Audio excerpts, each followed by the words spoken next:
Miller. His name did surface in court testimony involving a case where his former teammate and another man, they've been indicted for capital murder in the fatal shooting in Alabama, has described Miller as a cooperating witness. How is this factoring, if at all, into how teams are evaluating him? I think it wouldn't be brought up at all if it wasn't for Malika just bringing it up on national television right now. We have a lot to get to in this video, so before we get to the content, we are splitting $1,000 between 5 subscribers that turn on our notifications on this channel. Now that we get all that out of the way, cue the intro.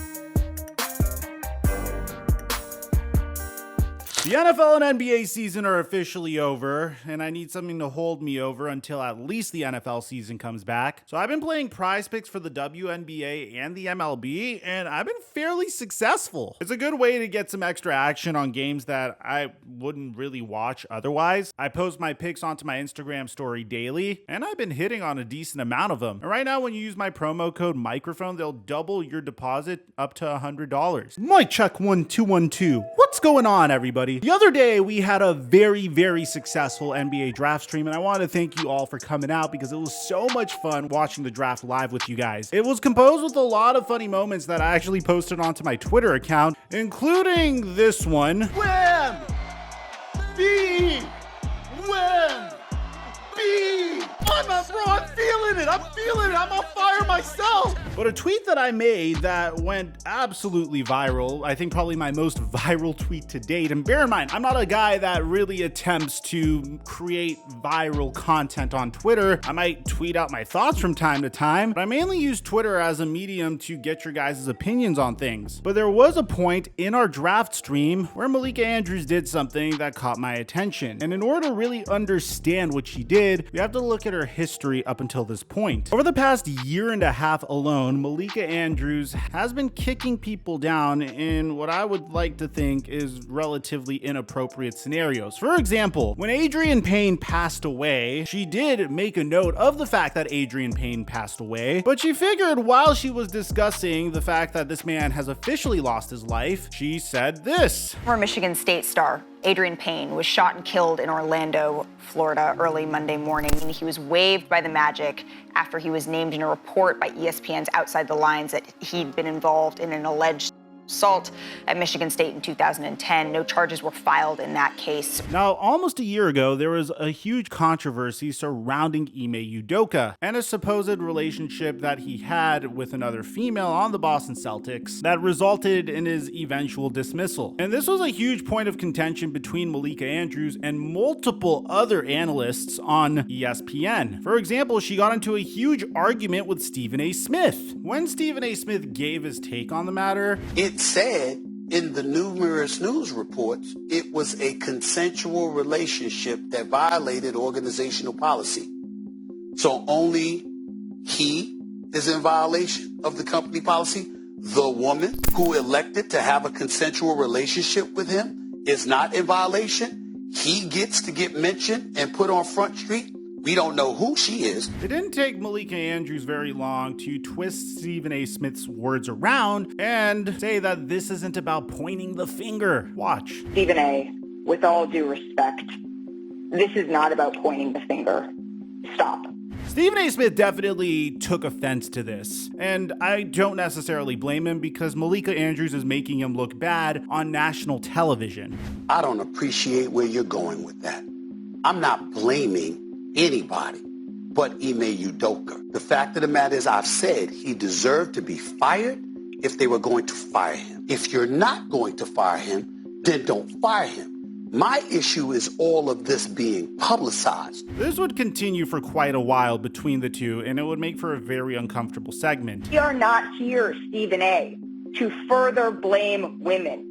That is not why we are here. If you thought this was bad, on NBA Today, which is primarily a show that is hosted by Malika Andrews, Kendrick Perkins would make an appearance and give his take on the matter. Now, you need to understand, the concept of a modern sports debate show is different people will have different takes from one another, which will very much result in people disagreeing with one another. And as a result of this, the viewer has a greater likelihood of feeling like he is represented by at least one particular argument. Meaning, if Malika Andrews is playing the SJW role, if a guy comes in and provides an alternative view, at least SJWs and people that have alternative views will both feel represented in this particular instance. But watch how Malika Andrews handles Kendrick Perkins' take. Yes, Ime Udoka was wrong. We get that. His punishment, he deserved that, and whatever else follows, I hate it for him, but he put himself in this position.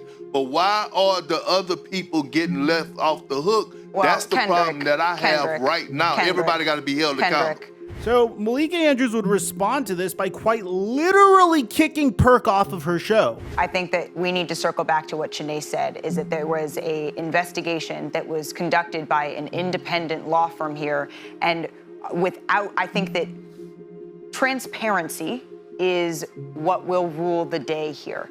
And so without having all of the information, it is unfair and irresponsible of us to go and to speculate on that. So now you could kind of see a trend here, bringing up unfortunate incidents in other human beings' pasts and kicking off people from her show / cutting them off if she completely disagrees with them. You need to sit down with people that you may share alternative views with and formulate a strong argument to try to disprove what they are saying. If every single sports debate show was, just stop, then you would get no viewership at all whatsoever. Could you imagine if every time I wanted to make a video for you guys, my argument would be like, come on, just stop. Or stop pointing the finger at the Boston Celtics for trading Marcus Smart to the Memphis Grizzlies. Or stop pointing the finger at the NBA for constantly saying that Victor Wembanyama is the greatest prospect since LeBron James.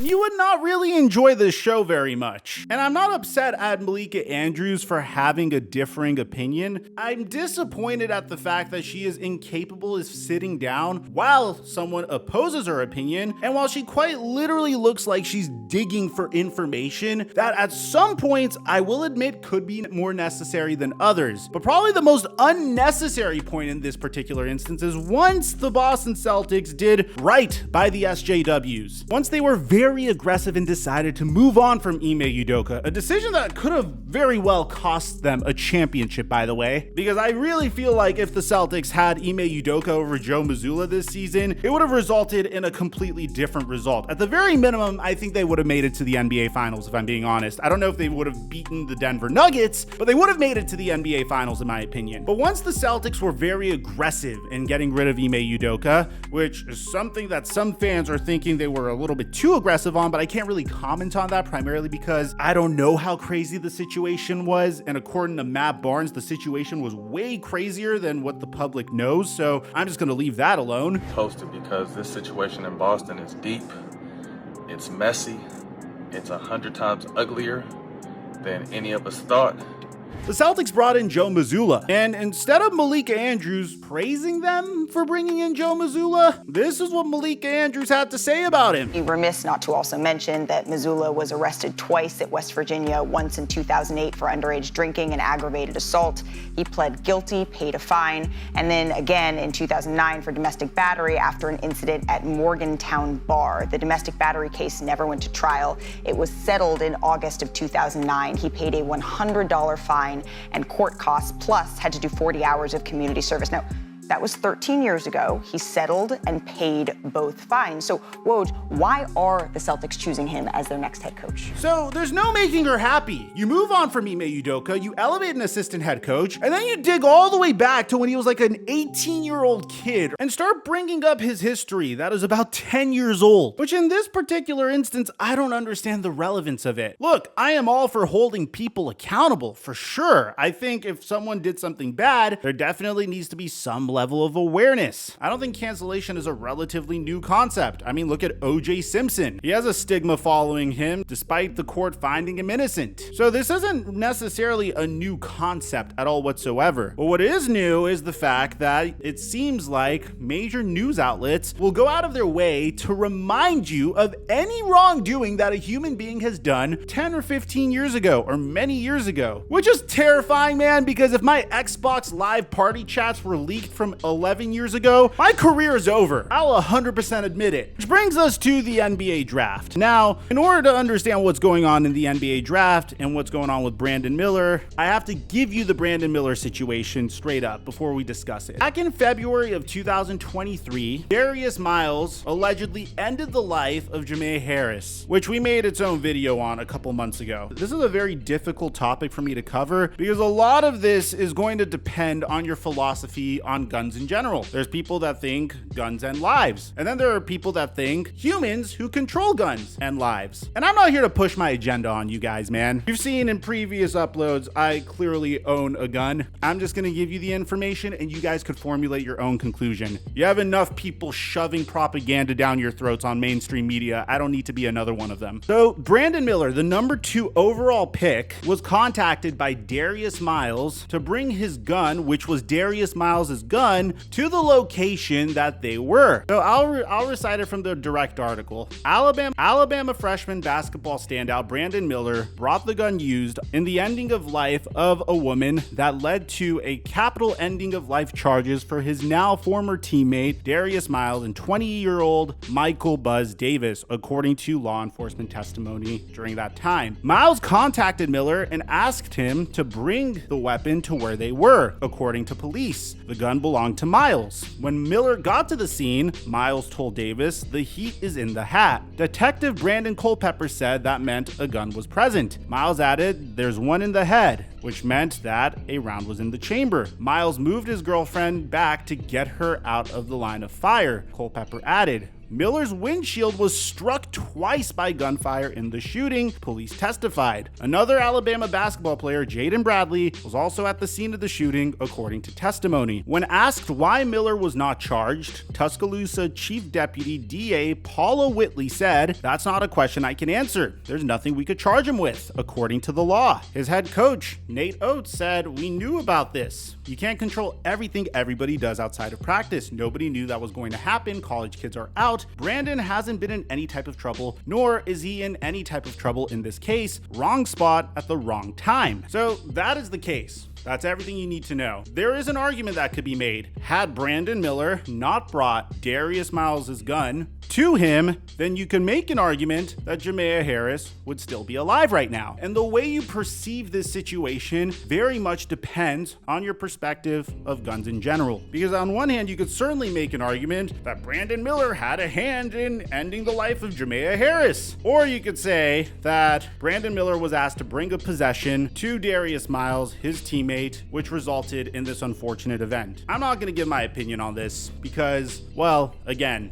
you have enough propaganda being shoved down your throats. So this brings us to the 2023 NBA draft. Without a doubt, one of the biggest, if not the biggest night of Brandon Miller's life. One of the most exciting prospects in NBA history, Victor Wembanyama, the greatest NBA draft prospect since LeBron James, went number 1 overall. Who are the Charlotte Hornets going to take number 2 overall? Is it going to be Brandon Miller? Is it going to be Scoot Henderson, who's supposed to be the second best prospect in the NBA draft? Well, let's watch the NBA draft and find out. Miller, his name did surface in court testimony involving a case where his former teammate and another man, they've been indicted for capital murder in the fatal shooting of 23-year-old Jameer Harris in January. I found this to be so unnecessary. At least in the case of Joe Mazzulla, even though she dug back 10 years in the past, at least he was charged with something. In this particular instance, Brandon Miller, right before the biggest moment of his life, when the NBA draft, which is one of the highest viewed NBA drafts that we have seen, viewership was up 24% over last year. And at this point, you're getting the most eyeballs on the product on national television right after Victor Wembanyama was selected by the San Antonio Spurs. The people that are tuning in to see if the Charlotte Hornets are about to trade this pick are all watching. Millions of people around the world are watching. And you decide to bring up Brandon Miller in this unfortunate situation where he wasn't charged with anything. The police quite literally looked at him and said, yeah, we can't really charge him with anything. And the fact that Malika Andrews quite literally knew each and every detail and just snuck it in there. It's like she's like this encyclopedia of every single bad thing that's ever occurred to someone, which is baffling to me. And what bothers me about this the most is it just seems like she's on this witch hunt to screw people over, because the horrible human beings that were involved in ending Jamea Harris's life are currently being brought to justice. Brandon Miller, who was caught in the crossfire, now has this entire situation publicized to a national audience. It was 100% unnecessary. Brandon Miller wasn't charged with anything. The people that were responsible for ending that poor woman's life, which is truly a horrific scenario, are being brought to justice. So why are you roping Brandon Miller into this during the most important night of his life? Why remind the whole world, or tell the whole world, who probably wouldn't even know about this situation, this information on national television? On one hand, you could make the argument by saying, Mike, she's just reading off of a teleprompter. This is ESPN telling her what to do. but at the same time, it's not ESPN telling her to gaslight Stephen A. Smith. It's not ESPN telling her to kick off Kendrick Perkins when he has a differing opinion. At the end of the day, I'm not necessarily on a crusade to end Malika Andrews' career, because I think that's just silly. But I do think this is something that really needs to stop, because I believe traumatic incidents or really horrible incidents in one person's life results in growth. Obviously, there are times where it doesn't, but I don't think it's necessary to consistently bring it up over and over and over again, especially if that person wasn't charged with anything, especially if it's an incident that happened 10 years ago,